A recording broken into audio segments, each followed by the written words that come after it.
सहाबी ने पूछा, या रसूल अल्लाह मन अबर्रु, मैं किसके साथ हुस्न सलूक करूं?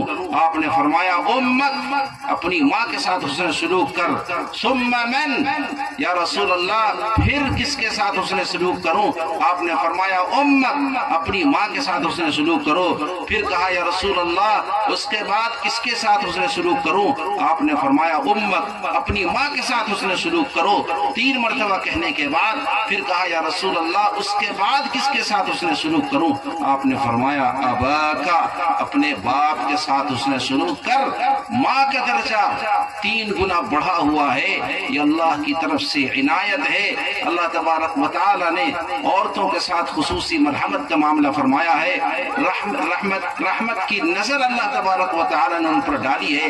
कुरान कहता है, वलहुन्ना मिस्लुल्लज़ी अलैहिन्ना बिल मारूफ वलिर्रिजालि अलैहिन्ना दरजा। देखो ऐ मर्द हजरात, उन औरतों के लिए भी तुम्हारे ऊपर ऐसे हुकूक हैं जिस तरह औरतों पर तुम्हारे हुकूक हैं। हाँ, अलबत्ता मर्द को एक मकाम हासिल है कि वो कमाता है और वो उनको रोजी फराहम करता है और उनके लिए इंतजामात करता है, तो इसलिए बात उसकी चलेगी और उसकी मानकर जिंदगी बसर करे इंसान।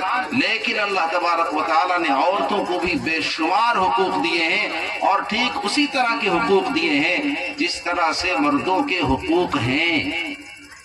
अल्लाह के नबी ने इरशाद फरमाया, खैरुकुम खैरुकुम लिअहलिही व अना खैरुकुम लिअहली। तुम में बेहतर शख्स वो है जो अपनी बीवी के साथ अच्छा सलूक करे, अच्छा बर्ताव करे। और सुनो, मैं अपनी बीवी के साथ अच्छा बर्ताव करता हूँ, अच्छा बर्ताव करता हूँ। एक हदीस है तिरमिजी की, अल्लाह के नबी सल्लल्लाहु अलैहि वसल्लम ने इरशाद फरमाया, वो खर्च जो तुम अपनी औलाद पर करते हो वो भी सदका है।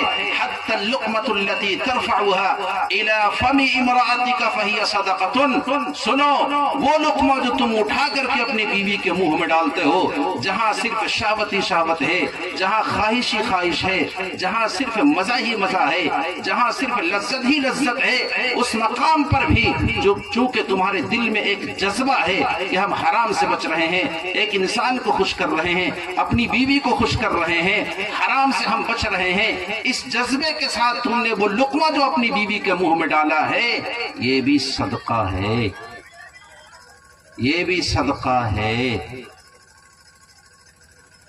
ये औरत को अल्लाह तबारक व तआला ने मकाम दिया, हमारे नबी ने मकाम दिया है। अल्लाह के नबी ने फरमाया, मनिब्तुलिया बिशैइन मिनल बनात कुन्ना लहू सितरम मिनन नार। जिसने किसी एक बच्ची की परवरिश की और उस एक बच्ची की परवरिश की वजह से वो आजमाइश में मुब्तला हुआ, परेशानियों में मुब्तला हुआ, सुनो सुनो कि वो बच्ची उसके लिए जहन्नम से हिजाब और आड़ बन जाएगी। बच्चे और लड़के के लिए यह हदीस नहीं है, इस तरह की फजीलत नहीं है, बच्चियों के लिए यह हदीस है। अल्लाह के नबी ने फरमाया, जिसने 2 बच्चियों की परवरिश की, 2 बहनों की परवरिश की, वह अहसन सुहबतहुन्ना, और उनके साथ हुस्न सलूक किया, उनकी तरबियत अच्छी की और उनके साथ अच्छा बर्ताव किया, कुन्ना लहू सितरम मिनन नार। अल्लाह के नबी ने फरमाया, ये खवातीन, ये बच्चियां और ये जो बहनें हैं, ये तुम्हारे लिए जहन्नम से आड़ का सबब बनेंगी, जहन्नम में तुम्हें नहीं जाने देंगी। तो खवातीन इस्लाम जो हमारी माएँ और बहनें हैं, उनको ये समझना चाहिए कि अल्लाह ने और रसूल ने आपको जो हक दिया है, ये बात कसम खा करके कही जा सकती है कि मौजूदा जमाने में जितने मज़ाहिब और अदियान पाए जाते हैं और उनकी जितनी तालीमात हैं, उनमें इस तरह की कोई बात नहीं है, कोई बात नहीं।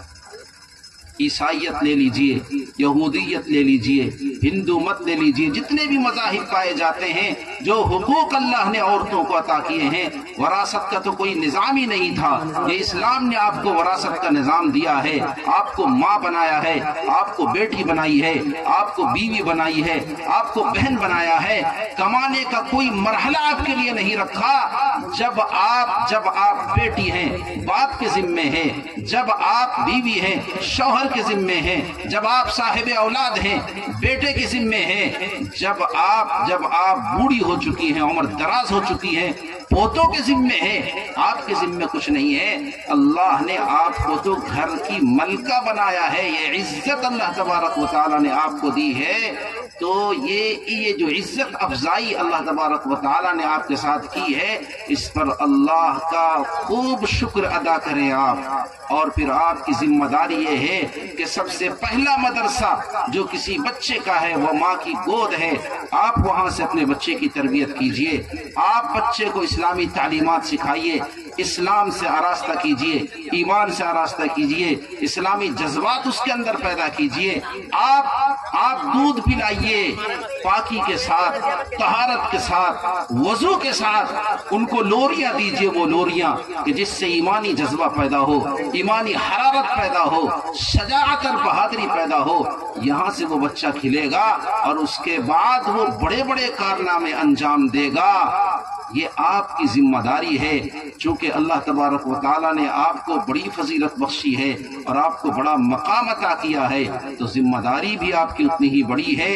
اللہ کے نبی نے فرمایا، ایک خاتون نے پوچھا، یا رسول اللہ، مرد حضرات تو جہاد میں جاتے ہیں، دوسرے کام کرتے ہیں باہر کے، ہم تو باہر نہیں جا پاتے۔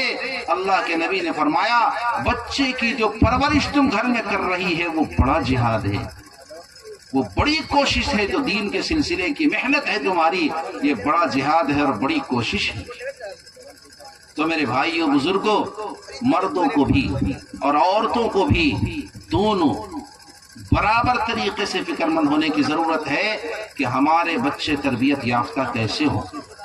اس سلسلے میں جو کوششیں ہو رہی ہیں اس پر اللہ کا شکر ادا کیا جائے اور اس کو آگے بڑھانے کی کوشش کی جائے اور بڑھا کر کے اس کو عمدہ بنانے کی کوشش کی جائے۔ گاؤں قصبے سے جڑے، قصبہ شہر سے جڑے، مکتب مدرسے سے جڑے، مدرسہ بڑے مدرسے سے جڑے، اس طریقے سے جب سلسلہ ہوگا تو پھر اللہ تبارک و تعالی ماحول کو اور فضا کو بدل دیں گے۔ ایک زمانہ تھا کہ علاقے میں ایک مولوی صاحب آتے تھے، چھری پر پتہ نہیں کیا پڑھ کر کے پھونک دیا اور لوگ اسی سے اپنی مرغیوں کو اور جانوروں کو ذبح کرتے تھے۔ آج اللہ نے گھر گھر حفاظ پیدا کر دیے، گھر گھر علماء پیدا کر دیے اللہ نے۔ یہ کس کی محنت تھی اور وہ کیا ترتیب تھی ہمارے علماء کے دل میں کہ جس ترتیب کے مطابق انہوں نے محنت کی، اور اللہ تبارک و تعالیٰ نے ایسے ایسے ہیرے جواہرات پیدا کیے ہیں۔ خود آپ کے گاؤں میں بھی ہو رہے ہیں الحمدللہ، ہمارے سمریا میں بھی ہیں، چترا میں بھی ہیں، دوسرے علاقوں میں بھی ہیں الحمدللہ۔ ایسے باکمال حفاظ علماء اور مفتیان کرام ہیں کہ جو الحمدللہ ملک کے مختلف علاقوں میں بہترین دینی خدمات انجام دے رہے ہیں اور علاقے کے سلسلے میں بھی وہ متفکر ہیں۔ ایک بات تو یہ ہے کہ آپ حضرات اپنے سلسلے میں بھی دینی اعتبار سے متفکر رہیں اور دوسرے اپنے بچوں کے سلسلے میں فکر مند رہیں۔